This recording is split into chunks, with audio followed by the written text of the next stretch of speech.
I enjoyed it, but it started off the performance with my report card from my just about the middle of junior high school in Washington, and uh, from there it gets better.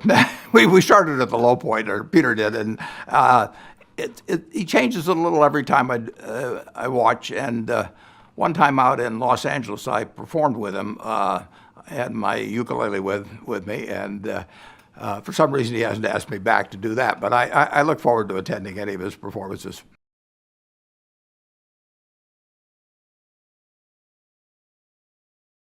Well, I probably developed a great many of my ideas from my dad. That all three of his children just loved him unconditionally as he loved us, and he was not a preacher to us in any way, shape, or form. But we picked up things from a little bit of what he said, but mostly how he acted, and the idea that all lives have equal value is something that I think both of my sisters, as well as I, felt since I can remember. I talk sometimes about the ovarian lottery, and the truth is that I'm here in my position as a matter of luck. I mean, that was the most important thing that happened to me, was the womb from which I came, the parents I had, the wiring I had, and I didn't have anything to do with that.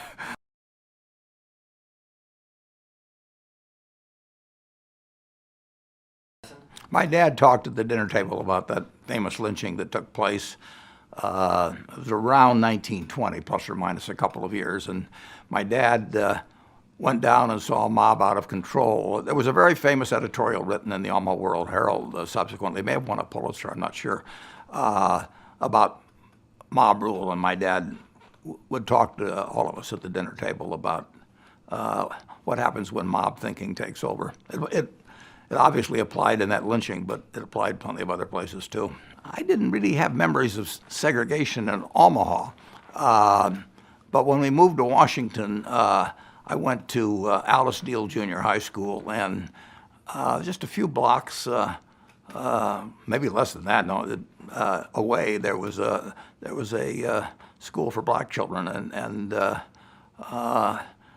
I had some good friends there, actually, who were black. One of the paper boys I used to associate with, and I caddied at the Chevy Chase Country Club. I was the only white caddy there. I wasn't worth beating up, fortunately. If there'd been more of us, I think there'd been more trouble. But so I saw what was going on. I saw a little bit in Fredericksburg, Virginia, too, in the movie theater there. The blacks sat in a different section than whites, so it never made sense to me.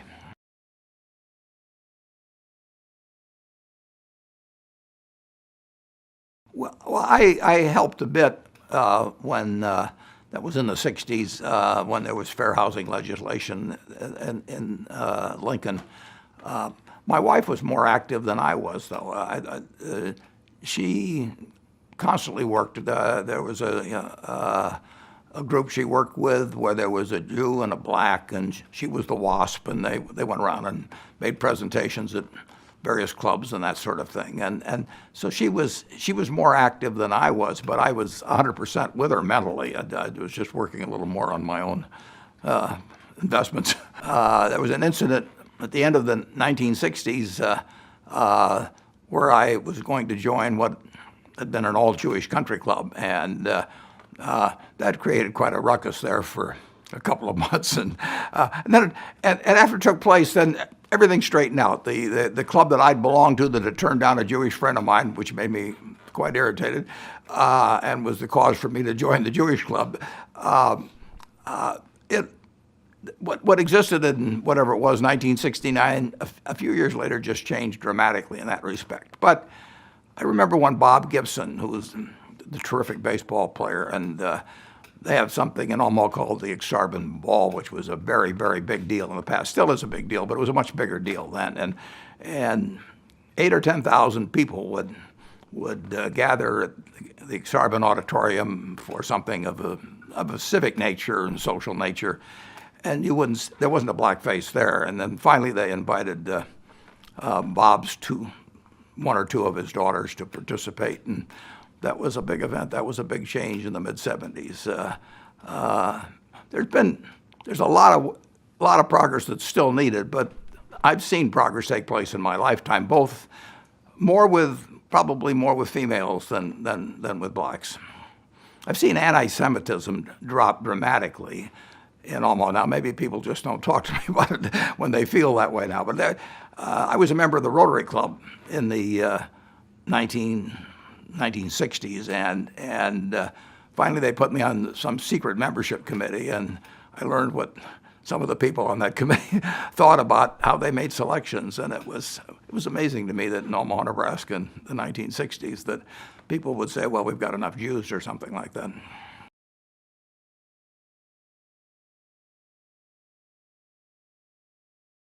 Well, when I got out of business school at Columbia, I had a hero there named Ben Graham who did wonders for me in all kinds of ways in my life. But when I got out of school, I said, could I go to work for you for nothing? I was sort of hoping that if he said yes, he would then decide to pay me.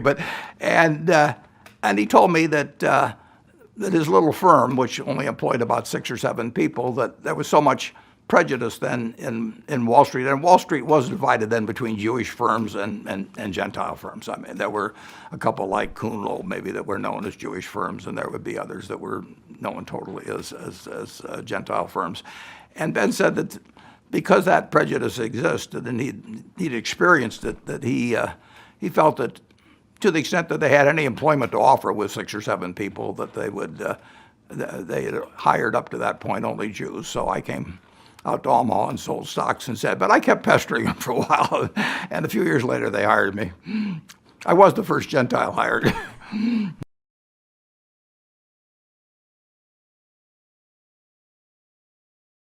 I remember that speech that Martin Luther King gave, I think it was in the fall of 1967. That was one of the most inspiring speeches I've ever heard. And I just, maybe in the last, I tried to get a copy for many, many years.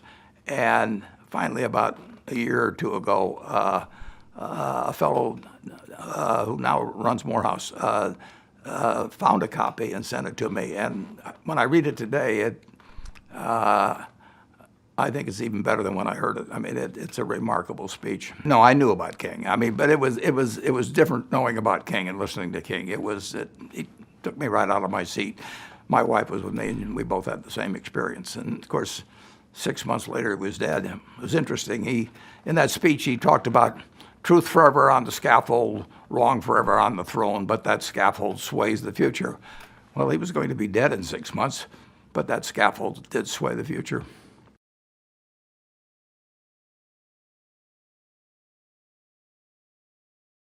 The genes must have gone bad, I guess. I grew up. We couldn't sit around the dinner table. They wouldn't let me eat my hamburger until we'd said a few bad things about Roosevelt.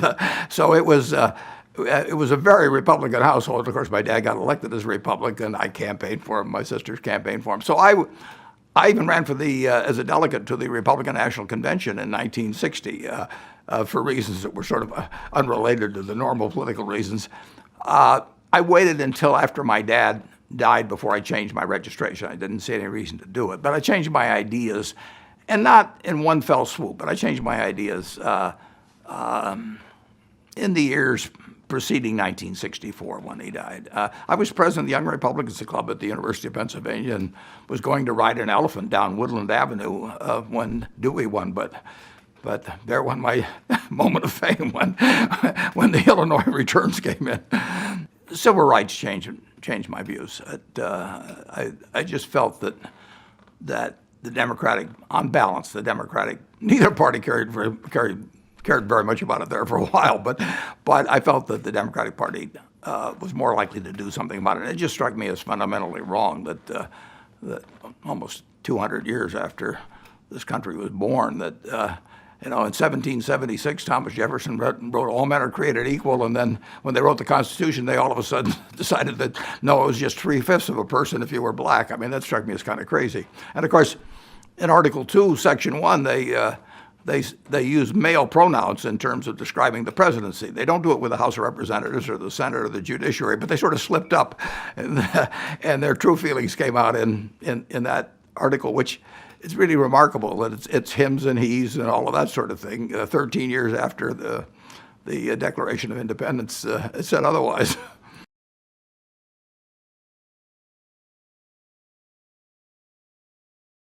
I voted for JFK, right. I didn't actively campaign for him. My dad was still alive then. My older sister was working very hard for Goldwater, so she started something or worked with it called Gold for Goldwater. So I didn't say we think we ought to have two branches of the family nullifying each other.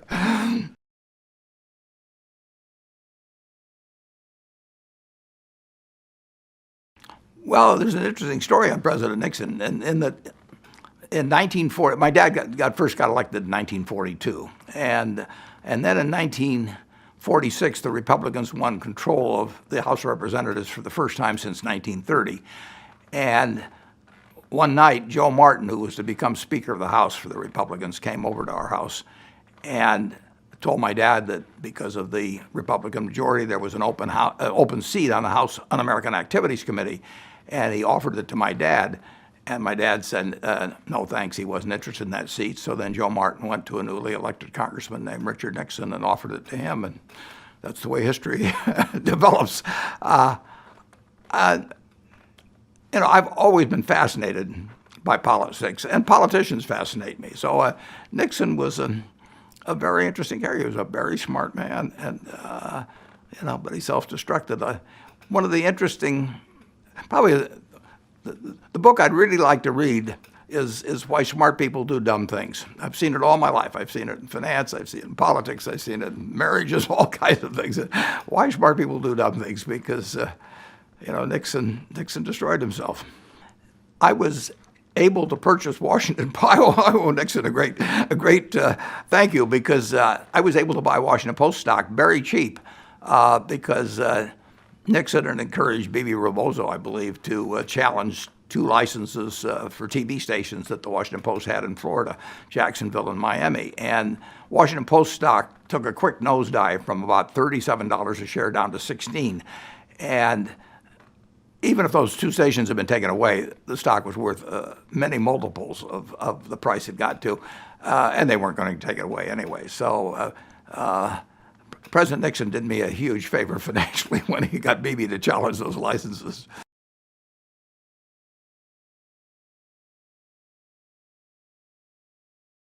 Well, Katharine Graham was a remarkable woman. I mean, she was the daughter of Eugene Meyer, who was a huge figure in Wall Street in Washington. I mean, he started in Wall Street with a very small sum and went on to he was actually chairman of the Fed. He was, I think, the first head of the RFC. I think he may have been the first head of the World Bank. He was a remarkable man.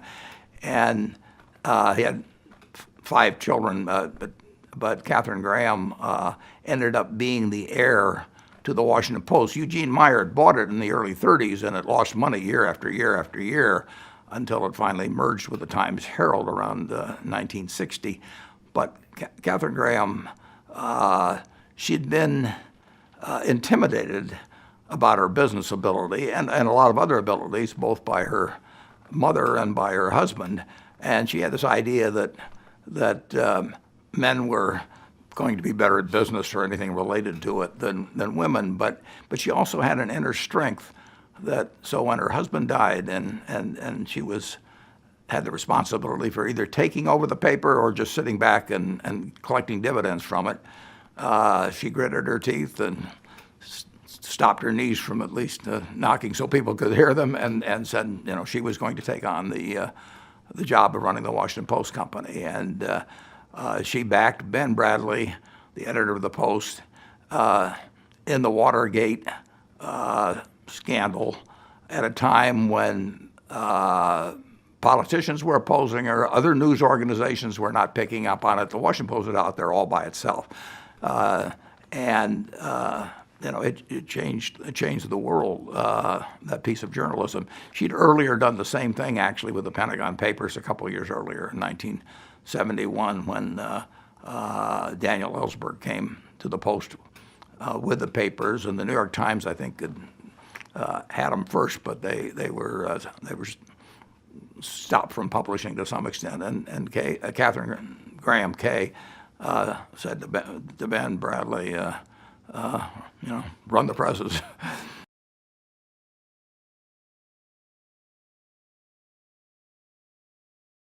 you don't have much choice in terms of, if it's a choice between looking to the past and looking to the future, believe me, look to the future.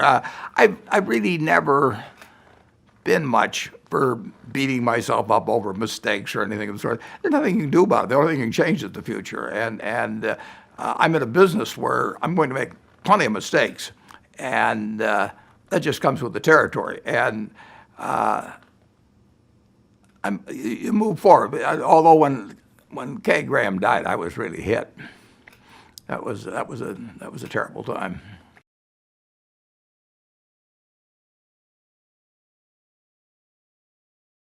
That's probably. I never thought of it that way, but I think it's fair to say that I'm anti-elitist. I don't think people have any business thinking of themselves as elite. I mean, they may have been born with the potential for more IQ, or for that matter, able to kick a football further, or dance better than somebody else. But and they no doubt work to perfect their skills and all of that. But it really gets back to every human has equal value. And I could have been born. Well, when I was born in 1930. The odds were probably 40-1 against me being born in the United States.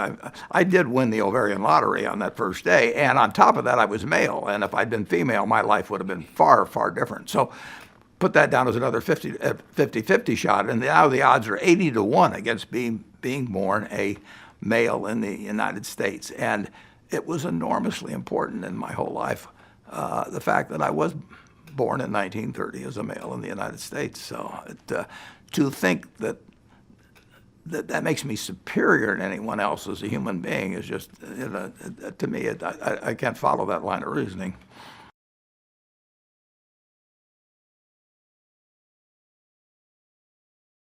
Women, it's amazing that the 19th Amendment was passed in 1920. So we went a very long time before we even got around to codifying that. But when I was born in 1930, I had sisters, one on each side, a couple of years each way, and they're just as smart as I am. They did not have the same shot in life. I mean, they were destined, without anybody saying it. My parents loved us all equally, but they did not have the same expectations for us. The teachers all felt the same about us in terms of wanting to help us and all of that sort of thing, but they were delivering messages, without knowing it, that told my sisters that their job was to marry well. And if they decided to go to work, that they should be either retail clerks or nurses or teachers or maybe secretaries, and that was it. So you had half the talent in the United States, half the talent that was told to sort of sit on the sidelines. And it always struck me as totally wrong. It made me realize how lucky I was that I was male. But on the other hand, you can look at the flip side of that and say it's quite encouraging, because if you look at what this country accomplished only using half of its talent, just think of the potential for the future. I'm enormously bullish on America over the future, and part of the reason is that we, by some rather stupid decisions that probably weren't even thought out that much. We've sort of inherited from thousands of years of male behavior, but we essentially put half our talent on the sidelines, and we're making a lot of progress on that now, but we've got a ways to go. It really doesn't make any difference to me, except for the fact that since I feel that women have gotten the short end of the stick for a long time, that if it's a 50-50 choice, I'd rather give the opportunity to the woman.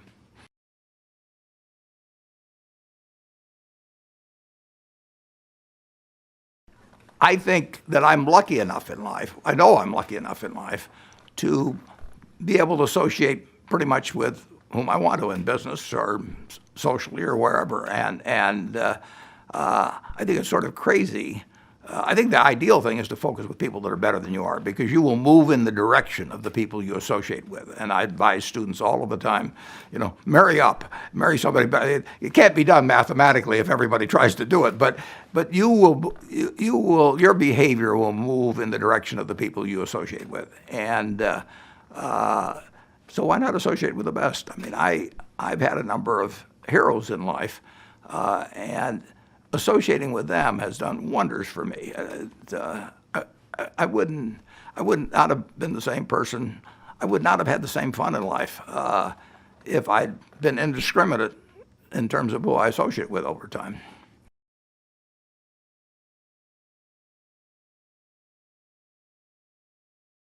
Well, you can start with my heroes. You start with my dad. You know, you can move on to Ben Graham. You move on to my partner Charlie Munger. Kay Graham was definitely a hero of mine. My wives have been heroes in both cases. They've all done wonders for me, and basically not expected anything in return. I mean, I have these friends that they do 10 things for me, and they're thinking about doing the 11th rather than whether they're going to get one in return for me and from me. I've been lucky in life that I've never had a hero that's let me down. That would be a terrible experience to really have your belief in somebody that you sort of worshipped shattered, and it's never happened to me.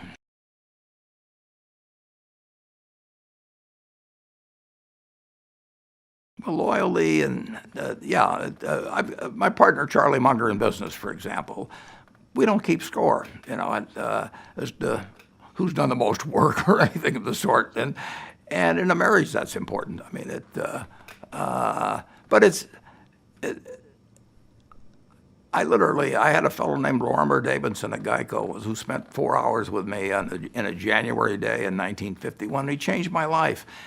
He had no expectation he was going to get a thing from me, but I came there on a Saturday and banged on the door of what was then called Government Employees Insurance, now called Geico, and a janitor finally let me in, and he was the only one in the office, this fellow Lorimer Davidson.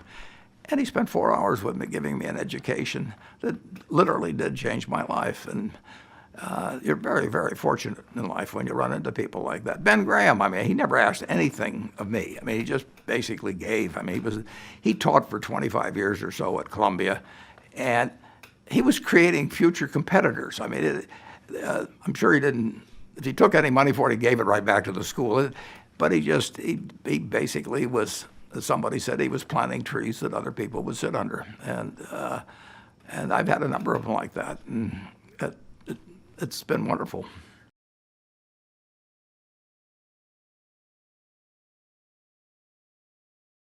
Well, I like teaching, so it's a little unfair. It's like I'm making any sacrifice when I do it.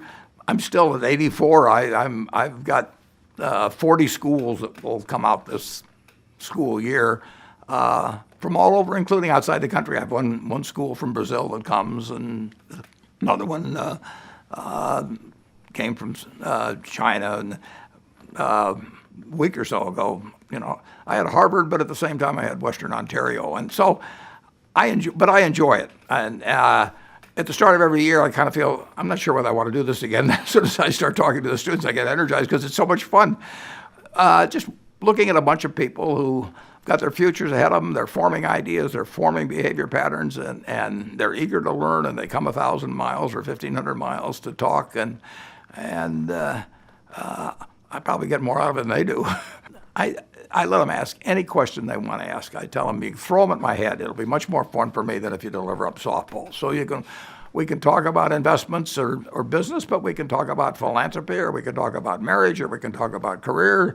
And I remember sometime back, there was a young woman from the University of Chicago, and the very first question I got from her was, "Do you have to be a bitch on wheels to succeed?" And I think I convinced her that she didn't, and my guess is she's succeeding now. So you get a lot of good feelings out of teaching. I started when I was 21.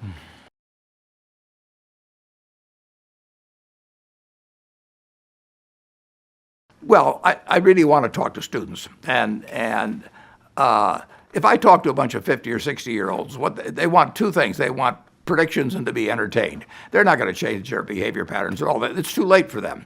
Somebody once said the chains of habit are too light to be felt until they're too heavy to be broken. And by the time you're not going to, there's no great change that's going to take place.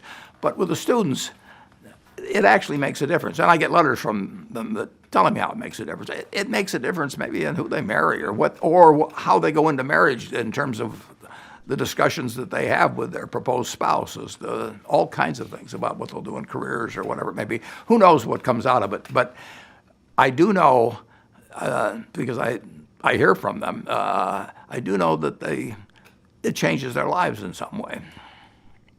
And I have a good time too.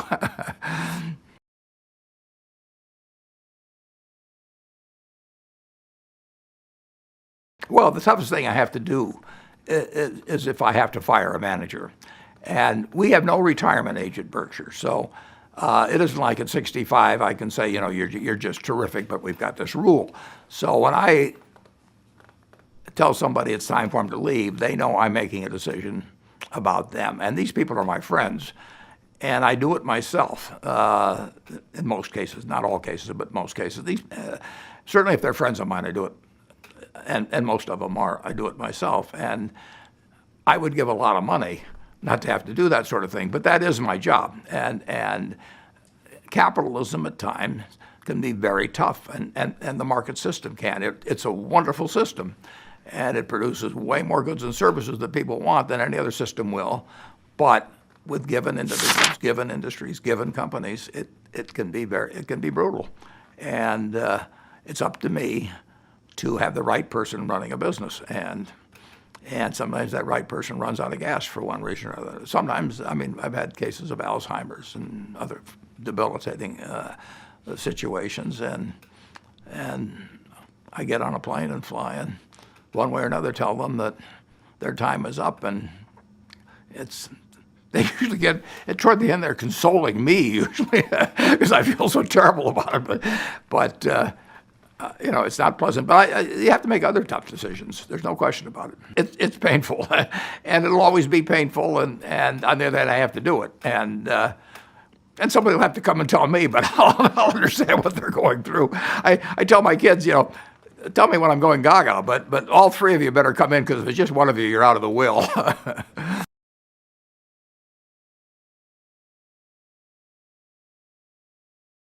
Oh, I think it's largely a blessing. That is when that's when you're making decisions. I like to sit and think, and I spend a lot of time doing that. And sometimes it's pretty unproductive, but I find it enjoyable to think about, particularly about business or investment problems. They're easy. It's the human problems that are the tough ones. Sometimes there aren't any good answers with human problems. There's almost always a good answer with money.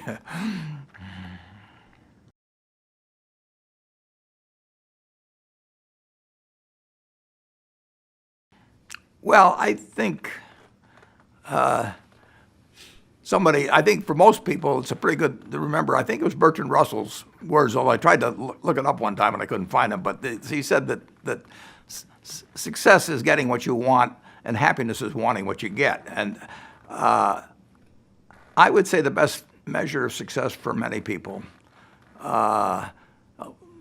comes from a story. There was a woman here in Omaha, a Polish Jew, who went into concentration camp during the war, went into a German operation where some of her family went in with her, and she was in one line, and her sister was in another line, and they didn't all come out.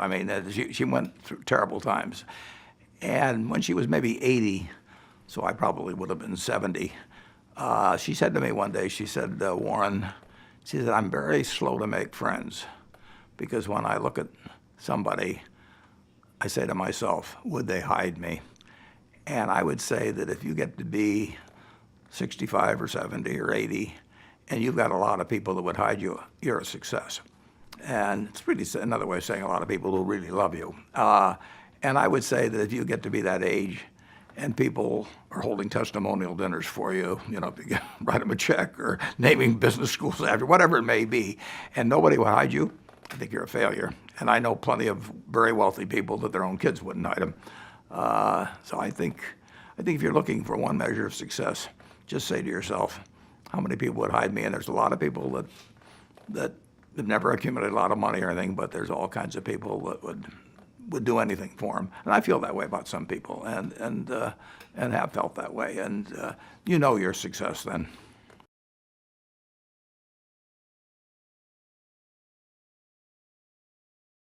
No, I don't. I used to, when I was about 10 years old, I used to think about it a lot. But now I've had a terrific life. I feel it's going to happen, and I have no idea what happens after it. I'm an agnostic, so it may be terribly interesting. It may not be interesting at all. We'll find out. But your body gets kind of tired after a while. Mine isn't quite there yet, but I think in another 20 years, I'm not sure I would want a lot more days after that. I'm having as good a time at 84 as I've ever had, but my body can't do the same things now that it could before. But fortunately, it doesn't make any difference in my activities. Someday it'll make a difference, and I don't. I would not want to stick around in a paralyzed state. Just take Joe Kennedy for example. I would not want to exist that way. So I do not want to survive just to survive, and I've told my kids and my wife that just don't keep me alive just to keep a heart beating. Keep me alive as long as I'm enjoying life.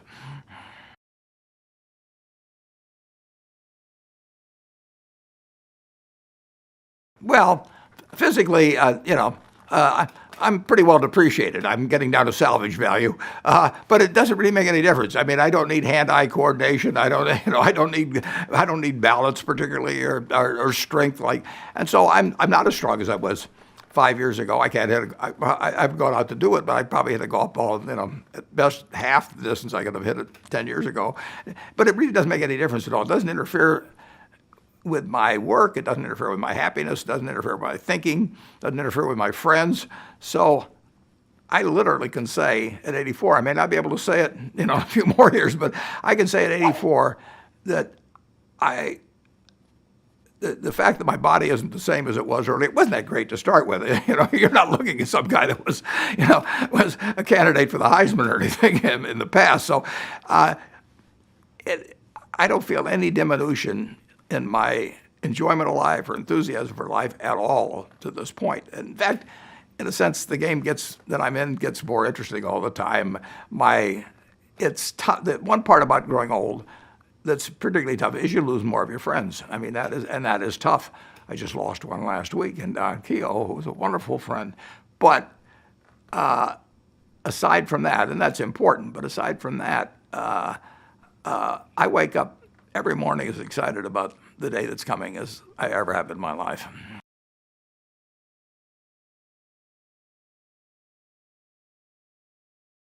I would not do as well on an IQ test as I would have 50 years ago. I can do mental arithmetic still pretty well, but I'm not as good as I could when I was in my 20s or 30s.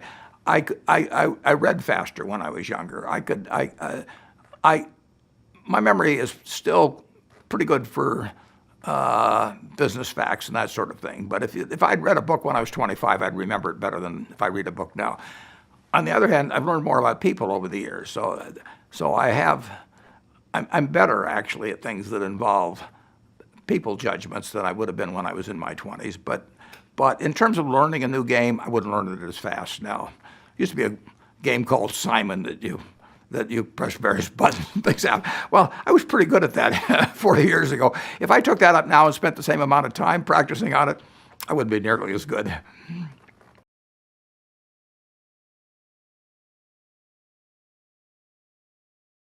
I've learned all kinds of things about human behavior. It's very hard to describe all the various aspects of it, but I have seen, when I was 20, I hadn't seen that much of human behavior, but now I've experienced a lot, particularly in sort of a specialized field, and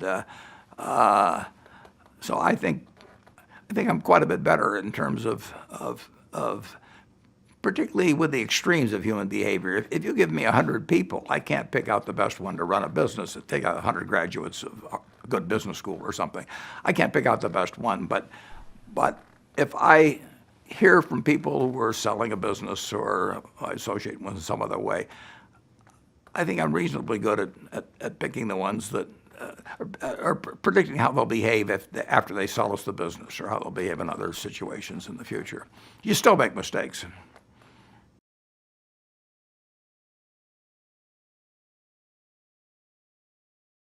I have no regrets at all that I focused on. I got interested in stocks when I was probably 7 or something like that. I got interested in business when I was 6 or 7, and would it have been better if I'd focused on chess? No, Bobby Fischer would have killed me. If I'd focused on golf, it'd be a joke. So I happened to very early on learn sort of stumble into an area that I was going to be naturally good at. And I was better because I did stumble onto it early, and I was better because I focused on it. And obviously, if you're going to spend X hours a day on some particular activity, you're not going to do it on something else. But I never learned to ice skate. I don't miss it at all. There's all kinds of things, you get to pick what you spend your time on. If you're lucky, you get to pick. And I've been able to really decide my own calendar for the last 60 years, probably to a degree that almost be hard to top it anyway. And I'm glad I've made those choices.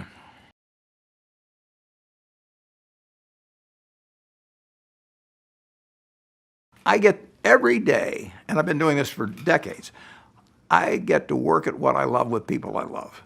If you take my assistant, Debbie Bosonic, there's nobody in the world I'd rather work with than her. And Charlie Munger, my partner, even though he's in Los Angeles, there's nobody I'd rather work with than Charlie. The managers we have, so I get to select the game, sort of how the game is going to be played, and I get to select the people who are going to be on my team. And if I'm associating with somebody that causes my stomach to churn, it's my fault because I don't have to do it. And I've arranged things that way to quite a degree. And I'm in a field where I can do that. If I was in government, I wouldn't be able to do it, or politics, or all kinds of things. But fortunately, I consider it the sort of ideal game.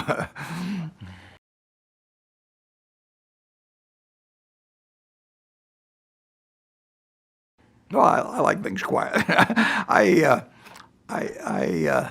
shut the door actually at the office because I don't want to hear anybody talking outside, and I like to read a lot. I can't read as fast as I used to read, but I still probably spend 5 or 6 hours a day reading or thinking while I read. It's the kind of life I like. Somebody else with a different personality might like something much different, but I do know what I like, and I've managed to create an environment where I maximize it.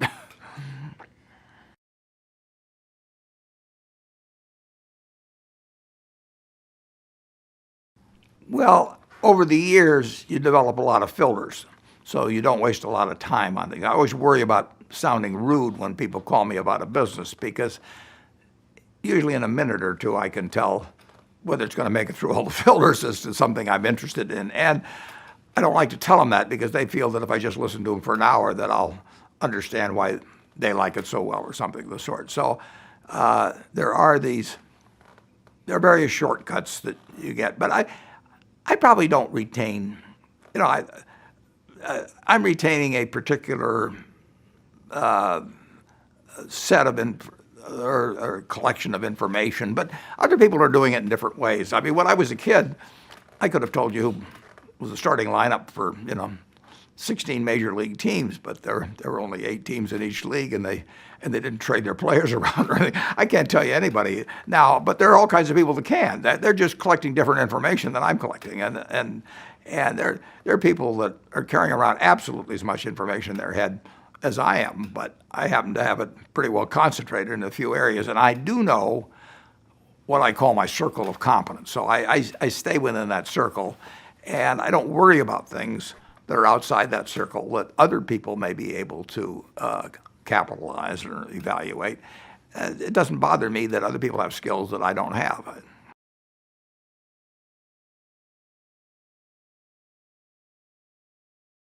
Well, my circle of competence, which has grown to some degree, but circle of competence is the area in which certain kinds of industries, for example, I can understand the future economics of. Other kinds of industries, I can't, and I have to know where the perimeter of that circle is. Now, over the years, I may be able to enlarge the circle somewhat, but the circle never gets to be all-encompassing. And Tom Watson Sr., who built IBM, said, "I'm no genius, but I'm smart in spots, and I stay around those spots."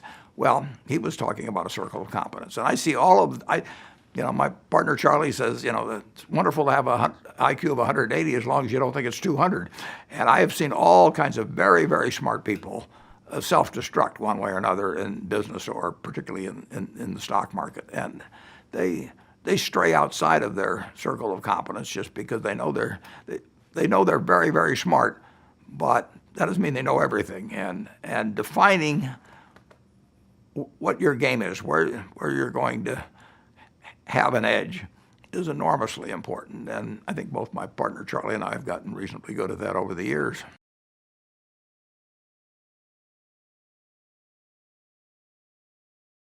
Well, greed takes them around, but I would say envy does it probably as much as anything else. I mean, the reason they get greedy is because you sit there during an internet boom or something, and your next door neighbor, who you know is not as smart as you are, has just bought a new car because he did something he didn't understand, but it worked. And you say to yourself, well, if he can do it, I can do it. And I know I'm better than he is. Or maybe your spouse says to you, what's going on with the Joneses next door? You're smarter than he is, but they're driving newer cars. So envy's a big. I ran a firm on Wall Street for a short period of time, and I would pay somebody in their late 20s a couple $1 million. And this is 20 years ago when a couple million was even more than now. And they would be fine until they found the guy next to him, got 2.1 million. And then from that point forth, they were unhappy. So envy is a terribly destructive. Greed and envy get mixed up together. And the thing about envy, of course, is, as my partner Charlie says, of the 7 deadly sins. I mean, there's no upside to it. I mean, you can talk about gluttony, and at least it's kind of fun while you're eating, and you can talk about lust, and we know there's some fun there. But envy, you make yourself feel terrible, and the other guy that you're envious of doesn't even feel it.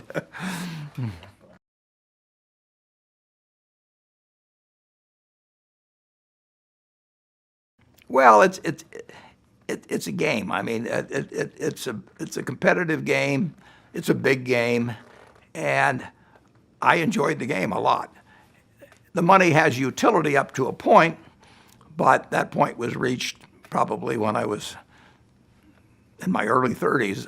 Beyond that point, money had no utility, but the game was a lot of fun, and the game has continued to be fun, and it does benefit other people. But I was born with wiring that in this kind of economy, at this time in our history, I'm going to make a lot of money if I work at it. It doesn't mean that I'm a superior human being or anything, but I wasn't born, so that I can win Dancing with the Stars. I mean, I can't come in second or third or fifth or 10th. I can come in last, and it was pure accident. But I was in the right place at the right time with the right wiring. If you were going to make money, and I realized that at some point, and I enjoyed the game, and it is a game that you don't have to, it's not like being a heavyweight boxer or a baseball player or something. I mean, you can play that game a long, long time.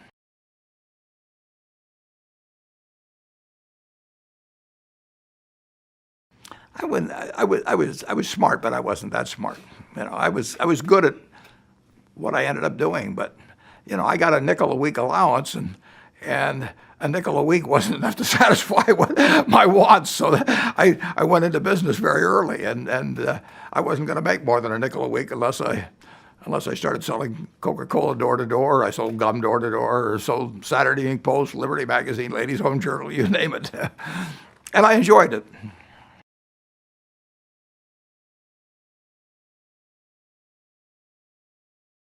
Well, I like Omaha, but I'm come from one of other places, but because I have friends, a lot of friends particularly on both coasts, and almost very convenient flying either way. I can be almost any place in 3 hours, and I like to see my friends, and I like action, but I like Omaha. I live 5 minutes from where I work, and that's been the situation now for 53 years, and I work with people a great group of people that make my life very easy and that take good care of me, and my grandchildren went to the same high school that my children went to, my wife went to, my dad went to, and my grandfather went to. Same public school, inner city, been integrated for 75 years. Charlie Munger went to the same school. And so there's a lot of continuity to it. There's a lot of friendships. The medical center's 5 minutes from the office, and at 84, maybe that's a little more important. And I know, I know the doctors. They know me. I knew their fathers probably, and so everything works. And it's a pace. It's relationships, continuity that I like. But I'm very happy when I'm other places too, and seeing my friends there.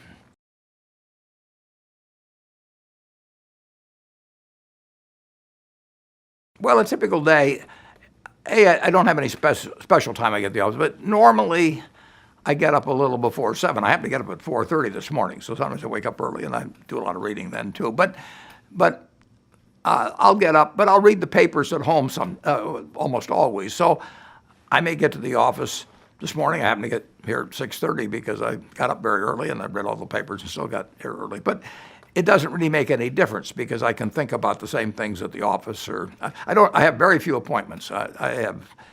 I'm the least scheduled guy you'll find in my position, and I like it that way.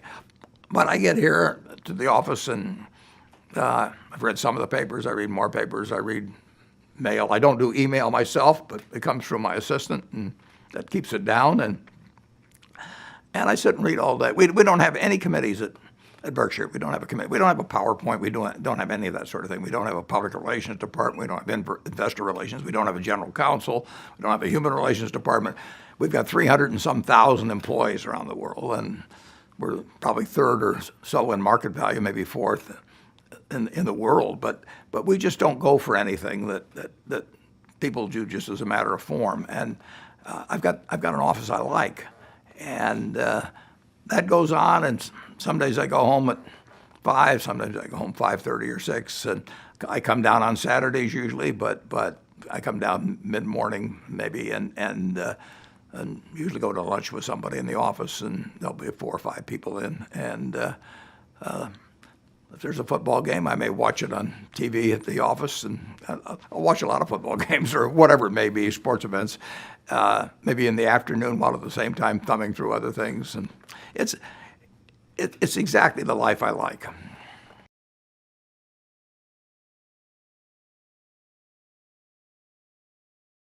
I think it was about 1992, that shortly after I met Bill Gates, I was out at with his parents, and they had some other guests. And Bill's dad asked each of us, and there were probably 20 or so, to write down on a piece of paper one word that would best describe what had helped us the most.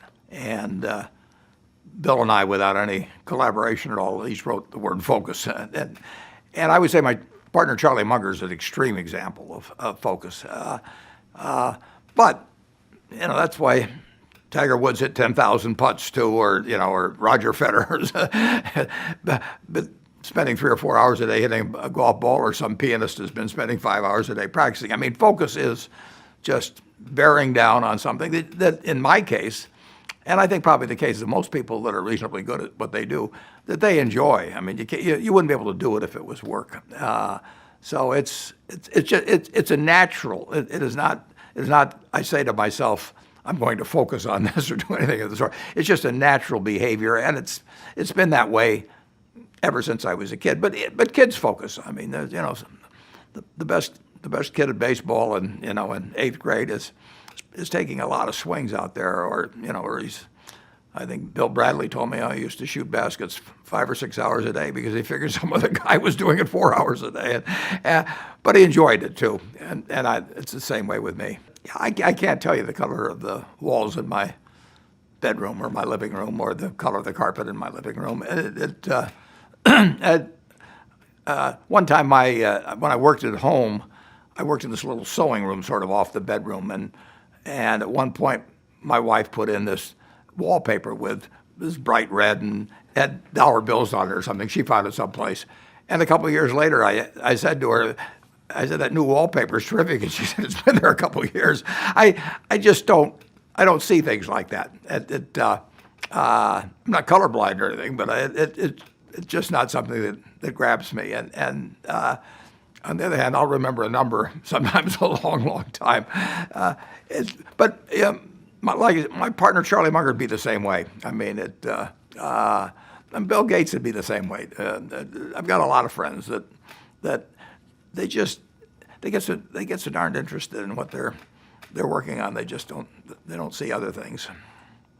That makes me easy to live with in some ways. I mean, you can sort of get away with anything around me.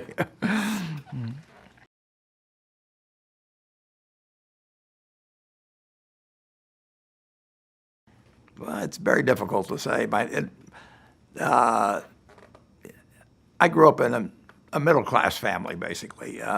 My dad lost his job in 1931, a year after I was born. I lost all his savings, and only the fact that his father had a grocery store kept eating it.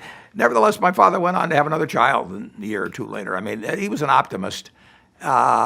He believed very much in having an inner scorecard and never worry about what other people are thinking about you. You know, just if you know why you're doing what you're doing, that's good enough. And he read a lot.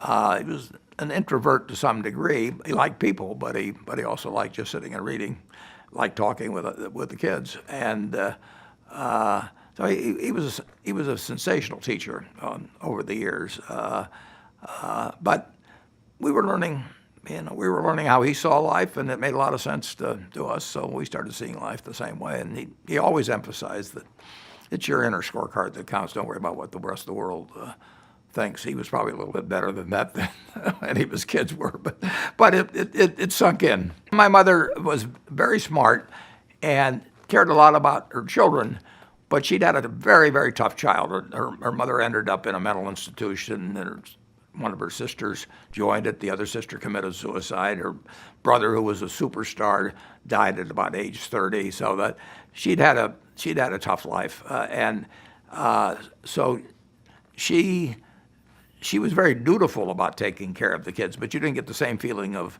love. It was there, but it didn't come out the same way as with my dad.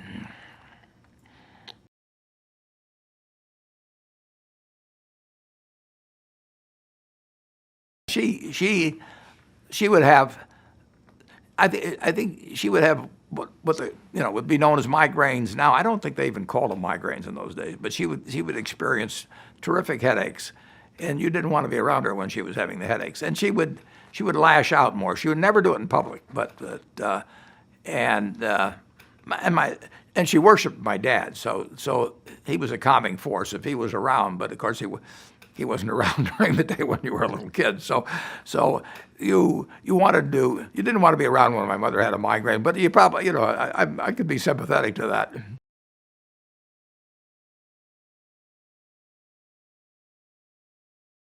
Well, she certainly was concerned in the sense that she had one exterior.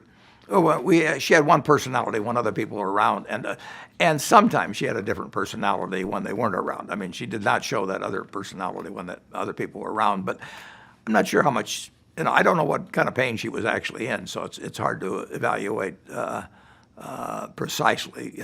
What was the motivation for the behavior. I think it had a lasting impact on all three of us. Sure, it may have helped. I may have compensated in some other ways. I mean, I've often thought that I've had so much luck in the world that most of the things I did that were wrong have turned out pretty well, including, when I went through a period where I got very rebellious when I was 13 or so. But I may have compensated by going out and delivering 500 papers a day. And if you translate that to the present day, I made a penny a paper, but in terms of compounding, that penny turned into something else.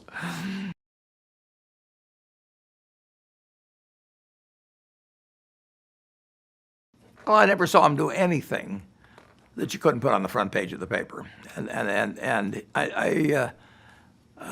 he was probably the best teacher without attempting to be a teacher. With all three of us kids. So we all grew up knowing that we had unconditional love from my dad. That doesn't mean he thought we could get away with everything. There were times when I felt his disapproval, but he had a terrific way of showing his disapproval. I mean, he would basically, and he had plenty of reasons for having disapproval too, but he basically would just essentially say, you know, I know you can do better than that. He had his own way of saying it, but he didn't, and I don't think I ever heard him raise his voice, you know, in my lifetime. But you knew if he was disappointed with you, and that would have a big effect with all three of us actually, but including me.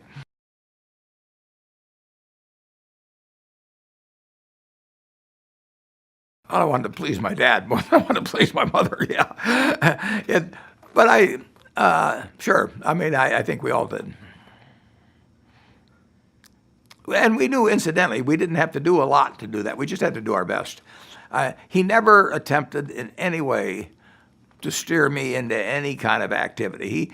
He encouraged me to go to college when I didn't want to go to college. But in terms of whether I was, you know, if you'd asked his preference, he never would have said it to me. But he probably would have liked me to be a preacher or something of the sort. But he did not try and steer me in any direction, and even in terms of, you know, later on in terms of getting married or anything of the sort, he was just for me. And it's a great feeling.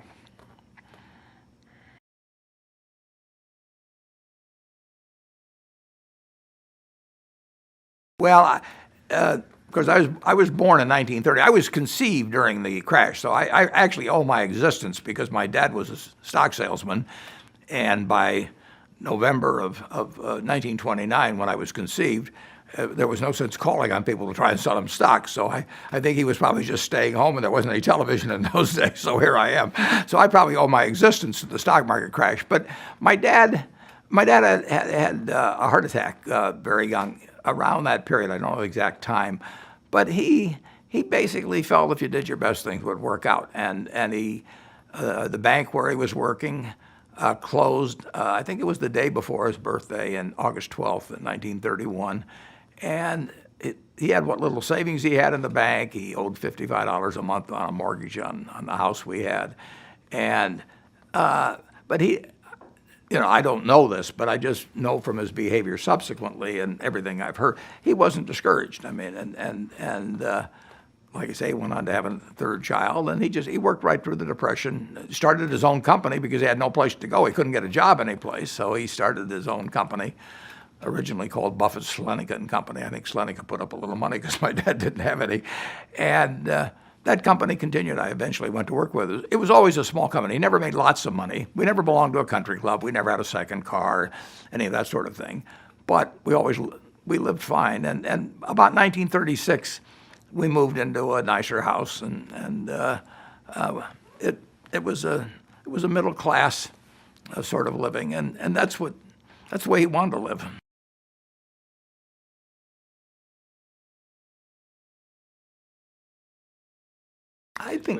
I think probably that the fact that my dad was optimistic would have had a big effect on me because I admired everything about him. So to the extent that I was absorbing lessons from him without knowing it, I probably came about that. I don't know how much of being optimistic is, you know, just, I've got every reason to be optimistic. For one thing, I've been healthy all my life pretty much, despite the fact that I eat like a 6-year-old, and I've had terrific friends throughout my life. It'd be kind of hard. If I was anything but optimistic, there'd be something wrong with me. But I do think certainly being around an optimistic father, he didn't care about money at all. I mean, he wanted to have enough money so his family could live fine, but it meant nothing to me. He was kind of entertained by the fact that I like to make money, but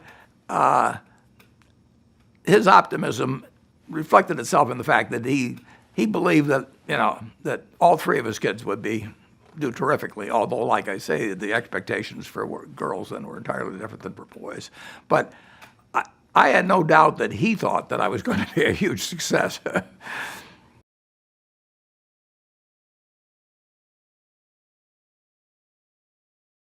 I was pretty standard. I like to read more than most kids, and I really like to read a lot. my eyesight was bad. I didn't know that for a while, but it never slowed me down. But I like sports, and I was average. I was never good. I was never terrible. So I never would have been the first guy chosen, but I never would have been the last guy chosen for basketball or baseball or whatever it might have been. And when the time came, I liked girls, and it was pretty normal that way. Except we did move to Washington when I was 12 or so, when my dad got elected to Congress, and that disrupted my life. And for a period, I was very rebellious after that. I mean, I felt that I was doing fine in Omaha, and all my life, everything was going well, and then we moved to a different environment, and I behaved very badly there for a while. Not too long, but long enough to probably cause my parents some worry.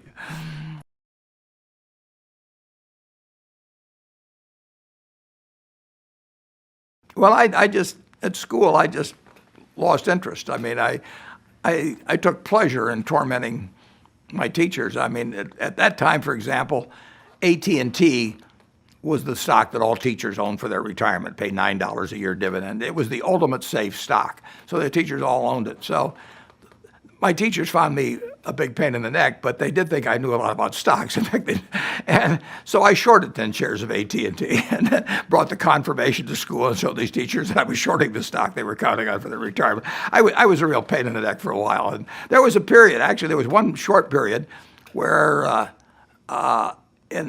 I think it was the English class, they actually put me in a special room. I was kind of like Hannibal Lecter, and they shoved the things in under the door, But that didn't last too long. My dad, at one point, this went on for 6 months. I stole things then. I mean, I didn't steal them because I wanted to do it. I just stole them because the guys I was hanging out with were stealing things. And I like these fellows, and they liked me. But my dad at one point said, you can do better than this. And he may have thrown in the fact that I think you'll have to give up your paper routes if you keep behaving this way. And so I shaped up.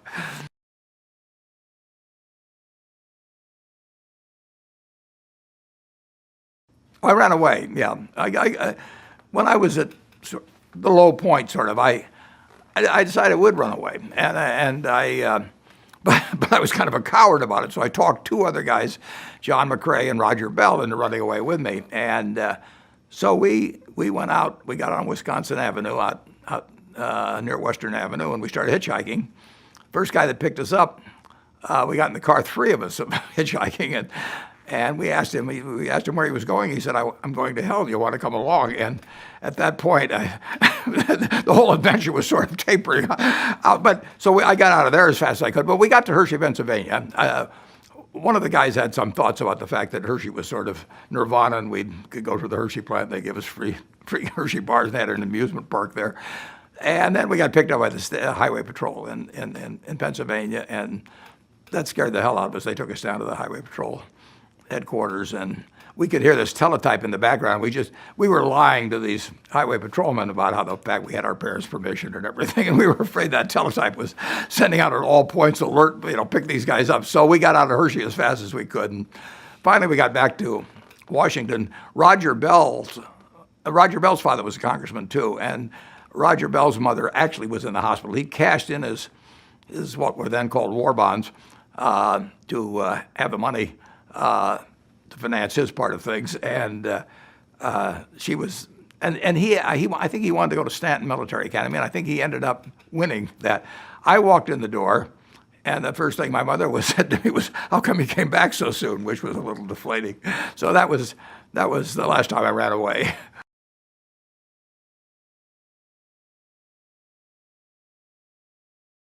Bad. Socially, when I left Omaha, I was in 8th grade, and I was doing okay socially in Omaha. But when I moved to Washington, they were at a different point, sort of, in social development at that point. And I was the youngest one always in the class because I'd skipped. So I was sort of out of the swing of things there for a while. I went to my 60th reunion at Wilson High, and there's a girl there named Barbara Wiegand. She's got a married name now, but I took her out one time to the Uptown Theater in Washington, and I asked her whether she remembered what movie we saw, and she said, no, I don't remember that. And then she said, but I do remember one thing. And like an idiot, I said, what was that? And Barbara said, well, you picked me up in a hearse. And it was true that I owned a half interest in a hearse when I was in high school, which was not the smoothest thing, or coolest, as they would say now, the thing that you could do on a date.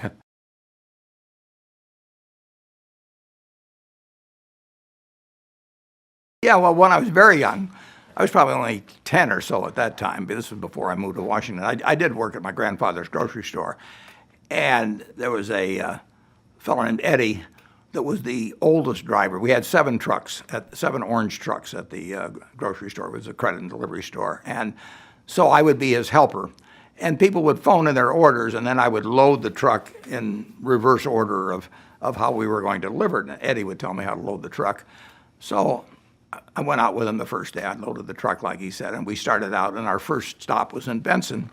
And then we went up for our second stop was in Dundee, and then we went back to Benson, which was a couple miles away again. Then we went to Central Omaha, then we went back to Benson again. And I couldn't take it after a while. And I said, Eddie, you know, I'm only 10, but this is the craziest route I've ever seen. I said, let me redesign this, and we can get this done with half the mileage. And Eddie gave me this disgusted look, and I thought Eddie was 120, then he was probably about 10 years younger than I am now. But Eddie gave me this look, and he said, Warren, don't you understand? He said, Mrs. Call is the best looking woman on the route, and if we get there early enough, she may not be dressed. And he said, and then Mrs. Code is the second best looking, and if we get there. And I felt so sorry for this woman who was last on the route. I mean, by definition, she was in bad shape. But I learned a little bit about business then, and sometimes how the employee's interests can differ from those of the employer.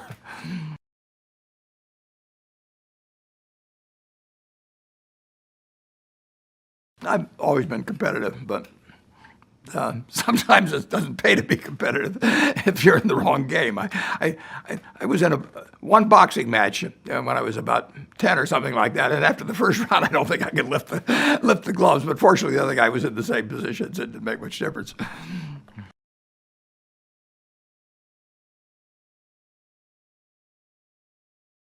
It was not a formal household.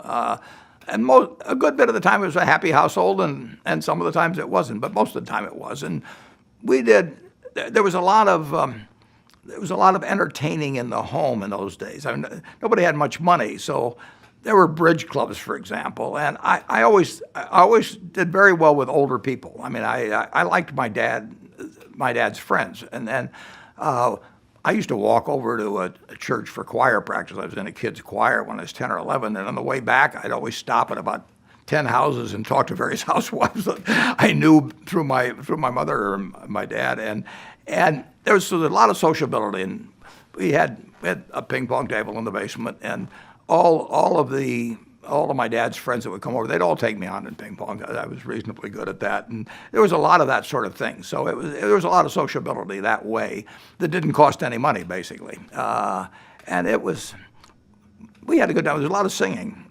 We had a little organ that my mother played. My dad and mother were both quite religious, and so it was mostly, it was almost exclusively church hymns. So I still know the words to some of those old church hymns.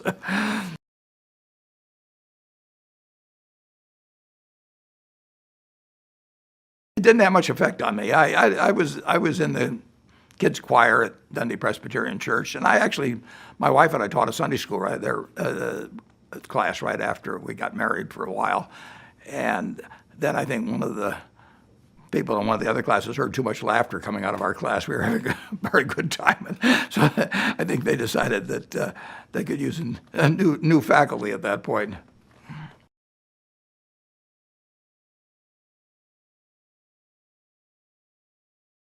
I didn't want to go to college. I was 16 when I got out of high school. I was making I probably was making $150 a month or something like that, delivering papers, which only took a couple hours in the morning. I had this half interest in a pinball machine route with a buddy of mine. I liked to go to the horse races and handicap horses, and I really felt that I didn't really need much more than that. And I was buying stocks. I mean, I read the Wall Street Journal every day, and I did a lot of charting of stocks and that sort of thing then. And I actually was having a pretty good time, and I didn't see that really was much to be gained by going to college. But my dad kind of jollied me into it, and I think he probably, they didn't have SAT, at least we didn't use SATs in those days, but I think he probably would have taken the test for me if need be. So he suggested that I apply to the Wharton School at the University of Pennsylvania, and if I didn't like it, I could quit. And a year went by, and I got very good grades in college. I mean, my grades improved as I went along in school, and but I didn't feel I was learning that much there, because I had mostly graduate students as professors, and they were just staying a chapter ahead of me in the book. And so I asked my dad if I could quit then, and he said, "Well, give it another year." So I gave it another year, and still felt the same way. So he said, "Well, do what you want to do." So I actually transferred to the University of Nebraska, and that way I finished in 3 years, because I had enough credits that I could get out in 3 years, and I was in a hurry. I wanted to get out. I'm doing a disservice to those schools, because I did learn a fair amount there. And I would say that the University of Nebraska, actually, my year there, I learned fully as much as I was learning at Wharton, which had a much bigger reputation.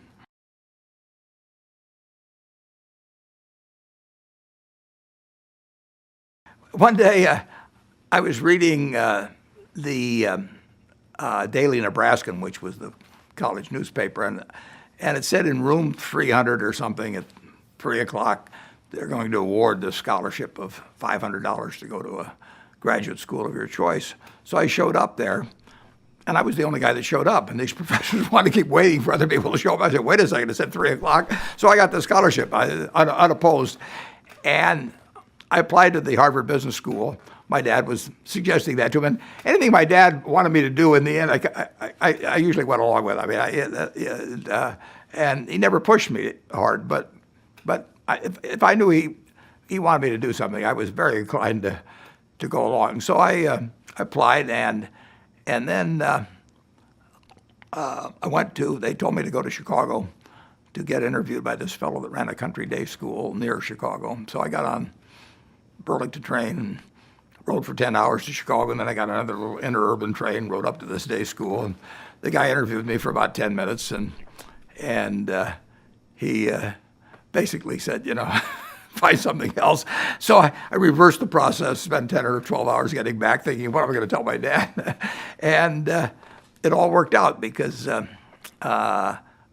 did turn me down, but then I was at the University of Omaha that summer, and I was leafing through a catalog of other schools, because I did have this $500 that they were going to give me from Nebraska to go to graduate school. And I saw these names of Graham and Dodd, who had written this masterpiece of a book in 1934, and it was now 1950.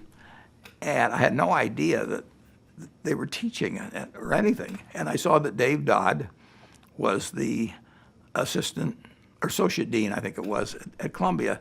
So I wrote him a letter, and I think it was probably August by then, and I said, "Dear Dean Dodd," I said, "I thought you guys were dead, but now that I know you're alive, I'd really like to come and study under you." And so he got me in, and he turned out to be a wonderful, wonderful friend. I mean, he would take me to dinner there, and he treated me like a son. It was a marvelous experience.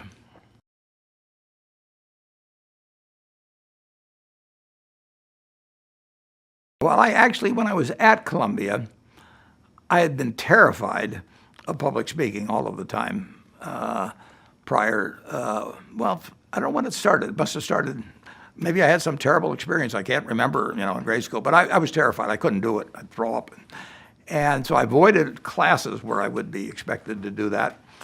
And I was fine if I wasn't on stage. I mean, I did a lot of talking otherwise. But so when I was at Columbia, I saw an ad for a Dale Carnegie course in Midtown, New York. And I went down, and I wrote a check to take the course. And then right after I got up to this little apartment I was paying $10 a month for on Claremont Avenue, I stopped payment on the check, and I just didn't have the guts to go through with it. And then when I got out of school, I came back to Omaha. I'm now 20 years old. I'm going to sell stocks to people that are 50 or 60. And I didn't even look 20, and I just knew I had to be able to get so I could speak in front of people better. So I saw an ad that at the Rome Hotel here in Omaha on 16th Street that they were going to have a Dale Carnegie course. And I went down, and a fellow named Wally Keenan, who later became a very good friend and a partner in my investment partnership, but who I'd never met before, was the teacher. And I handed him $100 in cash. And if I parted with $100 in cash, I knew I was going to follow through. So we took that Dale Carnegie course, and there were about 30 of us, and we couldn't say our own name in public at the start. They made us do all these crazy things to get out of ourselves, and so we stood on tables and did all kinds of things. And it worked. And as soon as I got out of that class, I went right out to the University of Omaha and said, I want to start teaching because I want to get in front of people and force myself to keep doing it. And that's why I can't stop talking now. It was during that class, incidentally, they gave a pencil every week for the person who'd done the most with what they'd learned the week before. And during that class, I proposed to my wife to be, and she accepted. So when I told that story the following week when we met, I won the pencil.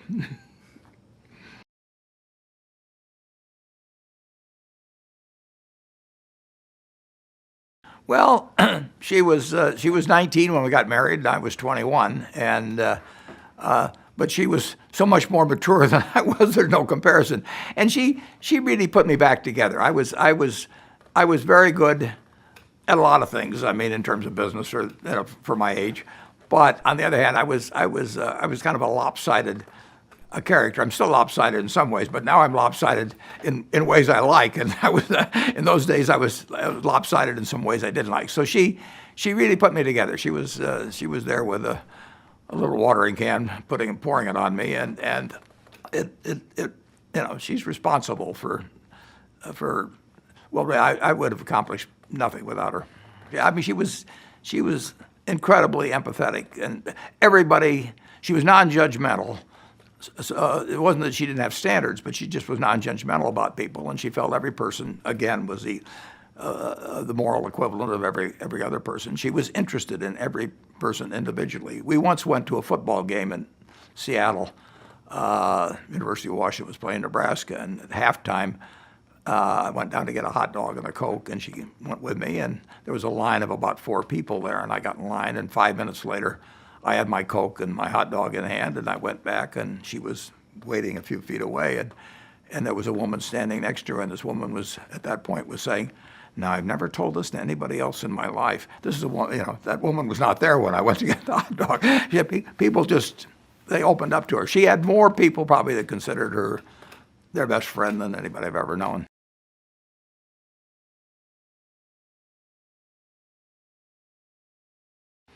Well, I was very focused. I was into my work big time, and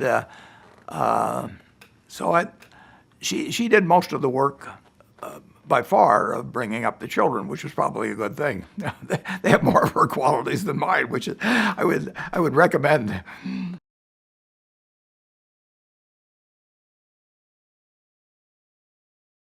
I told my dad, leave me out of his will. I don't need the money. I knew I was going to get rich, so I told him just to have my sisters. So I was a trustee for my mother, and then subsequently for my sisters. But no, I was not. I did not become the central figure in the family at all. My politics became more overt after my dad died. But he died at age 60, so he was young. I was 33 at the time. But my life didn't change dramatically. We incidentally, we lived here in Omaha. We lived a block and a half from Susie's parents, and we lived about 2 miles from my parents. So the whole family was pretty much here in Omaha, including some aunts and uncle.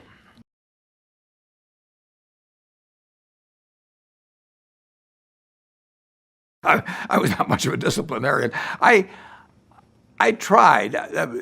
I didn't. It wasn't a question of trying. It was just natural. But I tried to behave with my kids like my dad had behaved with me. I never tried to steer them into anything, because I just cherished the fact that my dad had supported me so much in anything I did. So I've got 3 very different kids, and they've got a common heart, which they got from their mother. But I have never felt that it was important that they come into Berkshire Hathaway or that they do what I did. That's crazy, I mean, they're each one have individual talents, and I certainly wouldn't want to try and take up what they do. I've got one son that farms. I'm not much for manual labor, but so why should they do what I do? I mean, it's never made any sense to me. So I'm sure I brought to the raising of kids what I thought were the better parts of, without doing it consciously, but what I thought were the better parts of the way I was raised.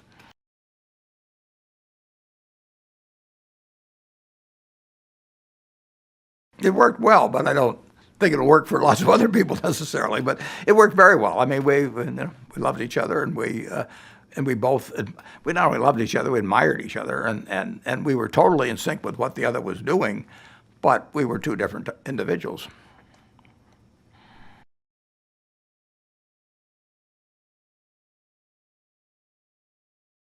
It wasn't hard for me. I mean, they they were still part of our lives. They just you want them to do that, so that was not hard for me.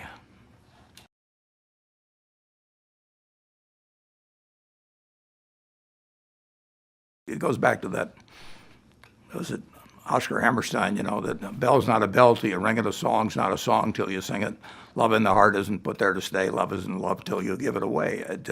It's a very strange thing. Love, you can't get rid of it.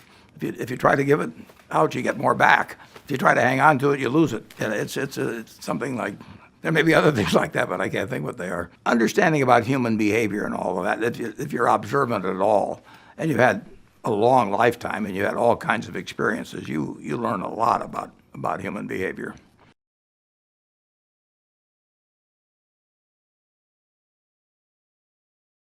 I think you recover.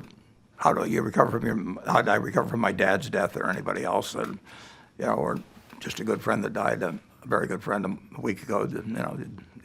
You go on, but that Susie she spent more time probably with dying people than about anybody that wasn't in the medical profession. I mean, she helped people die, and she helped my friend Joe Rosenfield, who was a man, he was one of my heroes, one of her heroes too, and he lived to be in the high 90s. He was a marvelous man. I mean, he's a real model for anybody, and but by the time he died, I mean, he had no wife, no child anymore, and she was there when he died. And she did that for dozens of people.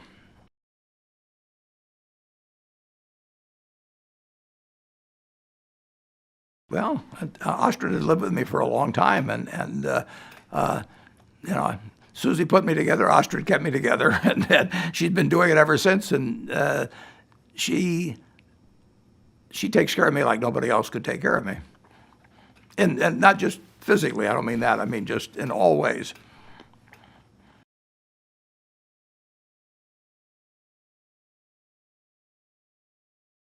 Well, it's the best mental game I know, aside from business, which I think is kind of an interesting mental game too. But it's you're going to play a hand every 7 or 8 minutes, and you are going to be facing something where every hand you've played in the past has got some utility in evaluating the present hand, but you'll never play the same hand twice. You're playing it with a partner, so it's a game where partnership dynamics are very important. It's a game where every card played you can draw, or every bid made or not made, or every card played or not played, you can draw inferences from. So it is, I regard it as absolutely the most fascinating game there is. I'm not that good at it, but and I think that I can't think of a better form of mental exercise. And I hope I'm playing it when I'm 100 years old. I probably spend at least 10 hours a week playing bridge on the computer, and I enjoy every minute of it.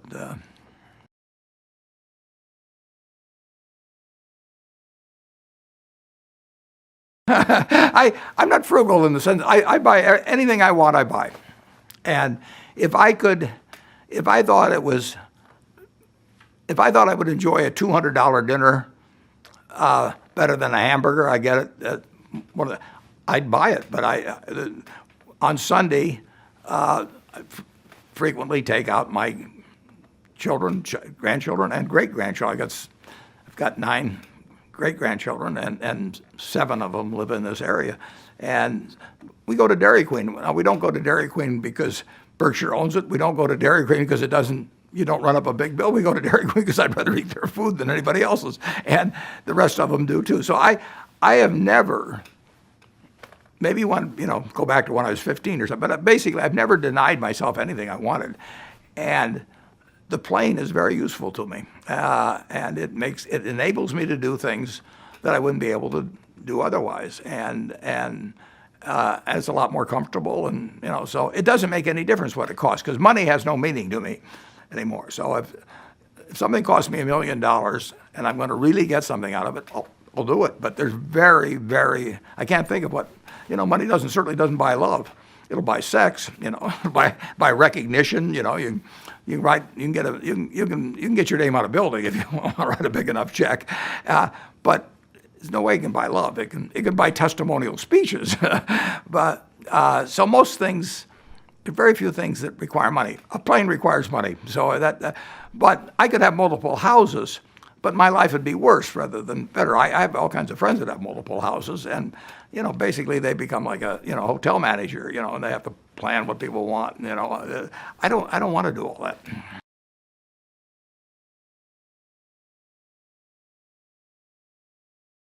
Well, my wife and I, first wife Susie, when we were in our 20s, talked about what we do with money. I kept telling her I'd make a lot of money, and she humored me. She didn't really care, and whether she believed me or not, she believed me on things generally. So she probably believed me, but it didn't really make that much difference. But it did make a difference what we were going to do with the money after we made it. So we actually set up a foundation over 50 years ago. I just looked back at the records the other day, and I think we set it up in 1964. And we always said that we were going to give away, if I made a lot of money, which I was convinced I would, that we would end up giving it away. We'd have everything we wanted, and we would leave our children. Originally, the idea was enough so they could do anything, but not enough so they could do nothing. That was a line that actually Katharine Graham gave to me, but it makes a lot of sense. I mean, if you're very wealthy, it's crazy to have your kids out there in rags or something of the sort, but it's also crazy to have them so they never have to lift a finger the rest of their life. So over time, we gave them some money, but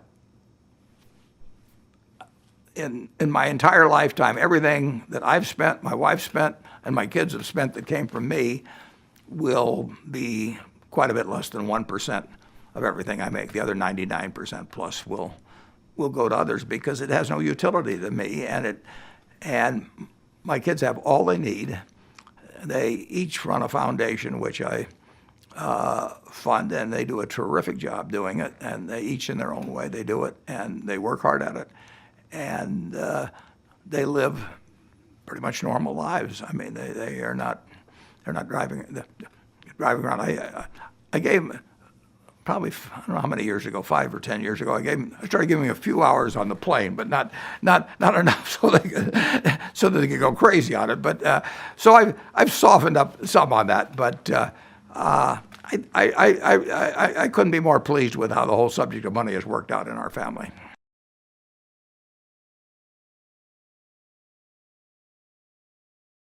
I thought I would pile it up over the years, and that I would be sort of a compounding machine to build up a whole lot of money, and then she would unpile it in terms of running one very large foundation. And she was younger, just a couple years younger than I was, and women live longer, so I thought the odds were very good that she would disperse it, and that it would be much better to give away many, many billions later on than give away a few millions early on, and that I was particularly good at compounding money, and therefore society would benefit by waiting. And she didn't want to wait as much as I did, but she never quite appreciated compounding like I did.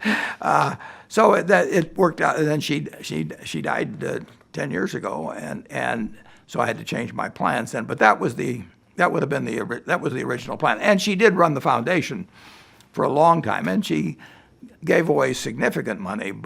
And when she died, I'd given her $22,000 over the first few years of our marriage, just because I thought she ought to have it in her own name. And she left a $3 billion estate, and 97 or so percent, 98% of that money went to the foundation. And so we always figured that the money could do a lot of good, and that a lot of money could do possibly a whole lot more good, and that she was better at giving away money than I would be, and I was better at piling it up than she would be. So the whole thing made sense to both of us.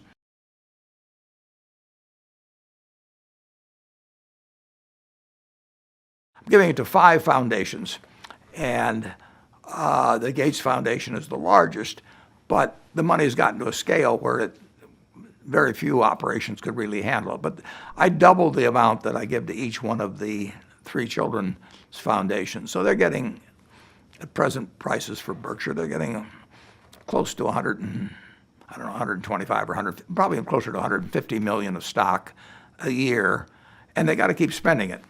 Then there's the Susan Buffett Foundation, which was originally, we had intended to be the whole thing. That's the one we set up 50 years ago. And that's got quite a bit more money in. And then the largest is the Gates Foundation, who have the same feeling that I do, that every human life is of equal value. And so I feel very good about what's being done with the money. The money has no utility to me. It can't make me happier. Can't make me, in any way. And probably can make me miserable if I did certain things with it. And it has utility to other people if properly used. So I've got a solution that fits exactly the objectives that we started with 60 years ago or so. I'm a wholesaler in a sense, in terms of giving it away, but I've got an older sister, Doris, who's known as the Sunshine Lady, and she spends all day, every day, giving away money at retail, and she's done a terrific job at it. And I send her all the letters I get, and she looks into each individual case. She doesn't give money to each individual case, but she evaluates them, and she helps people, and she gives them, she's their friend too, in addition to small checks that she gives out. But you can't get rid of the money that I've got doing that. I love the fact she does it, and I support her in a small way, but I have to do things at scale. And having a solution where I feel good about the people, feel good about what's being done, and has the ability to do big things, makes me, that's exactly what I intended the money to do all along.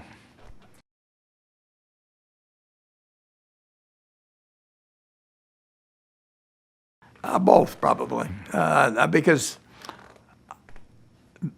Bill and I and Melinda have worked on developing the Giving Pledge. I think actually that will be, I think that will have quite an impact over the decades. I think 50 years from now, the Giving Pledge will be looked at as a really important move, and will affect the level of philanthropy particularly by the very wealthy in this country. So I think that'll be a factor, and I hope that Berkshire Hathaway is something that people study in terms of a business operation.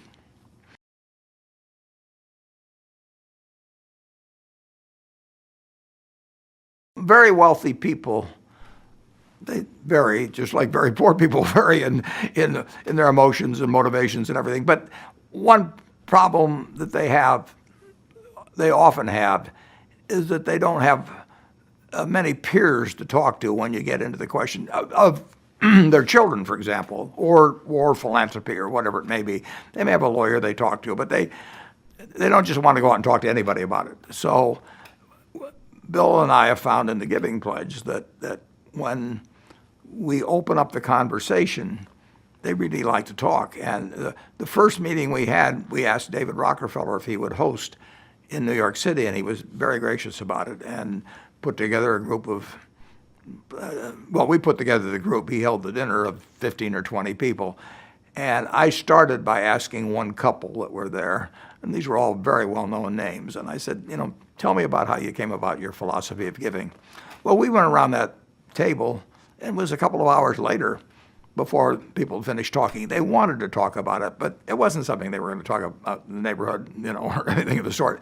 And many of them had different, over the years, as we talked to more people, they have all different kinds of family situations, and some of them have been very disappointed with their kids, and some of them feel terrific, and some of them find the kids want the money, and others the kids want philanthropy. And but from that came the idea that we might develop something in the way of both being smarter about philanthropy and getting people perhaps engaged in it younger and in a bigger way by organizing an entity that would focus on that. And so the Giving Pledge came out of that. And there was a need for it. I mean, it isn't that it's changed the behavior of loads of people. Most of the people overwhelmingly in the Giving Pledge were philanthropically inclined beforehand. They were going to do it.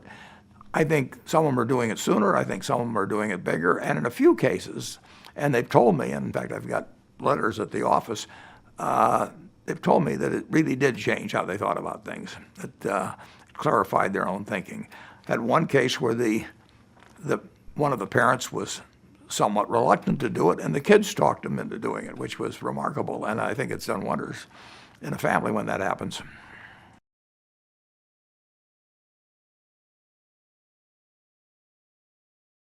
Well, the big answer is you're in the right place if you're in America, and you don't have to be particularly smart. You just have to be patient. And the biggest thing in making money is time. And I've had this long run, and so the compounding at the end turns into very big numbers. But if you would, well, at the start of the 20th century, the Dow Jones average was at 66, and it ended at 11,400. And that was with the Great Depression and world wars and flu epidemics and everything else. So you've got a tailwind in this country if you just own a cross section of it. One big thing is keeping down expenses, and the other thing is not trying to pick one stock, but owning a large group of stocks and buying it over time, and then just sitting and paying no attention to people who say they know when to buy and sell stocks or buy and sell this individual stock. So it's a very simple game where the person who doesn't try to do very much usually does better than the person who spends a lot more energy on it.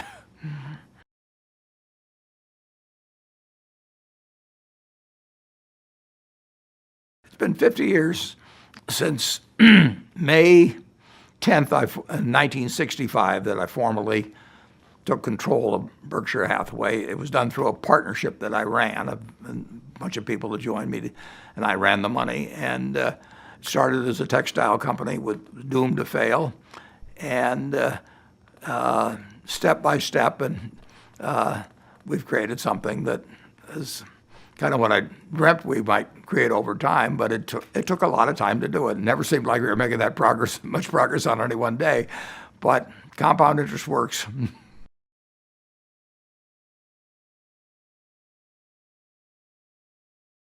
How can you look at a country? Just anybody watching this, if they walk out their door and think of what was there in 1776, there's a bunch of trees, probably. There wasn't anything here. And 4 million people, the first census in 1790, just under 4 million people. And we ended up a few hundred years later with 25% of the world's GDP. Now, something's working. And it isn't because we're a lot smarter than we were then, or that we're working harder. We're not working as hard. But we've got a system that really, really works. It doesn't work for everybody. And that's something to remember. But in terms of overall output, it has worked since 1776, and it'll keep working better and better over the years. Not in a straight line. I mean, it has some fits and starts to it. But this system will turn out more and better goods per capita year after year. In my lifetime alone, one guy, it's gone up 6 for 1 in terms of real GDP per capita since I was born in 1930. And I was born into a pretty good country then. But you can't stop this. You can't stop America. You probably can't stop the world. The world is learning the lessons of, China 40 years ago or so decided to modify their system in a way that unleashed the potential of that population, which before that had not moved there. They were just as smart as we were. They worked just as hard, but they weren't getting the results. But now they've just, they're going like gangbusters.